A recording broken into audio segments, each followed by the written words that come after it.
بسم اللہ الرحمن الرحیم الحمد للہ وکفا وسلام علی عبادہ الذین اصطفیٰ اما بعد۔ آج ہماری اصولی حدیث کی اصولی میراث کی کلاس نمبر 11 ہے، اور آج کی کلاس میں ہم تصحیح کے قواعد پڑھیں گے۔ تصحیح کا مختصر سا تعارف اور بنیادی اصطلاحات آپ کے سامنے رکھے ہیں۔ تو آج ہم قواعد کو دیکھتے ہیں تصحیح کے، کہ تصحیح کے بنیادی قواعد کیا ہے۔ تصحیح کے لیے میں نے آپ کو بتایا تھا کہ تصحیح کا پہلا مطلب کیا ہے، وہ ذہن میں رکھ لیجئے کہ ورثاء کو ان کے حصے ٹھیک ٹھیک نہ مل رہے ہوں، بلکہ کچھ ورثاء کے حصے ٹوٹ رہے ہوں۔ تو ایسی صورتحال میں پھر کوئی ایسا طریقہ ہونا چاہیے جس سے ورثاء کے حصے ٹھیک ٹھیک نکل آئے اور کسی کا حصہ توڑے نہ، کسی کا حصہ ٹوٹے نہیں۔ ٹھیک ہے، مثال کے طور پر 3 بیٹیاں ہیں، ان کو 4 حصے مل رہے ہیں، تو 3 بیٹیوں کو 4 حصے کیسے ملیں گے؟ وہ 4 حصے توڑنے پڑیں گے نا۔ 5 بیٹیاں ہیں، ان کو 4 مل رہا ہے، تو بھی حصے توڑنے پڑیں گے۔ تو ایسا کوئی طریقہ ہونا چاہیے کہ ان کو ٹھیک ٹھیک حصے مل جائے۔ 4 بیٹیاں ہیں تو 4 مل جائے، 5 بیٹیاں ہیں تو ان کو 5 یا 2 یا 3 کر کے مل جائے، ٹوٹے نہ کوئی حصہ۔ تو اس کو کہتے ہیں تصحیح۔ اس کے لیے میں نے آپ کو بتایا تھا کہ تصحیح کے کل 6 قواعد ہیں ہمارے پاس۔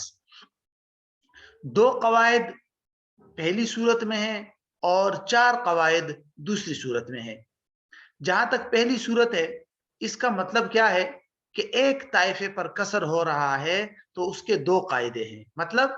مطلب یہ ہے کہ تمام ورثاء کو ان کے حصے تو ٹھیک ٹھیک مل رہے ہیں، لیکن بیچ میں ایک پارٹی ایسی ہے یا ایک گروپ اور ایک طائفہ ایسا ہے کہ ان کے حصے ان کو ٹھیک نہیں مل رہے، بلکہ ان کے حصے ٹوٹ رہے ہیں۔ صرف ایک گروپ ہے، ایک جنس کے لوگ ہیں یا ایک طائفہ ایسا ہے، تو اس کے لیے ہمارے پاس کتنے قاعدے ہوں گے؟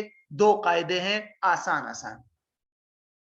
دوسری صورت کہ ایک سے زیادہ طائفوں پر کسر ہو رہا ہے۔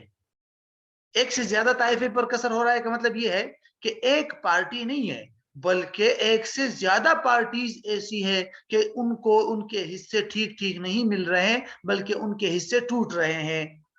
مثلا ایک آدمی مر گیا، اس کے ورثاء میں 3-4 قسم کے لوگ ہیں، بیوی ہے، بیٹیاں ہیں،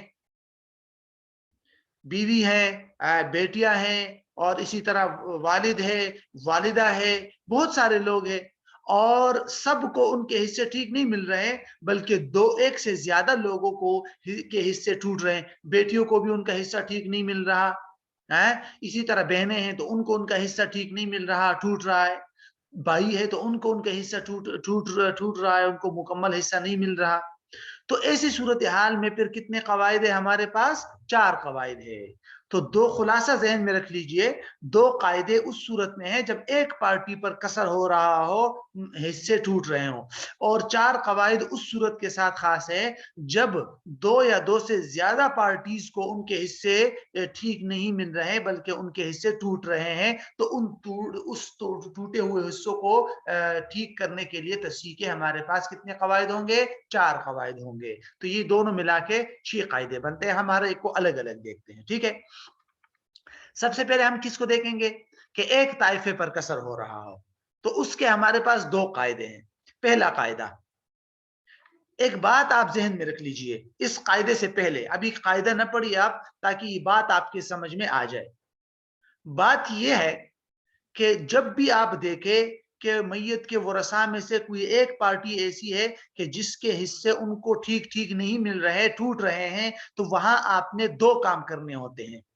ایک کام تو یہ کرنا ہوگا کہ جس ورثاء کو حصے ٹھیک نہیں مل رہے، ان ورثاء اور ان کو ملنے والے حصوں کے درمیان میں نسبت دیکھیں آپ، کہ ان ورثاء کے رؤوس میں اور ان کو ملنے والے حصوں میں کیا نسبت ہے۔ ٹھیک ہے، پہلے تو آپ نسبت معلوم کریں گے، ایک بات ہو گئی۔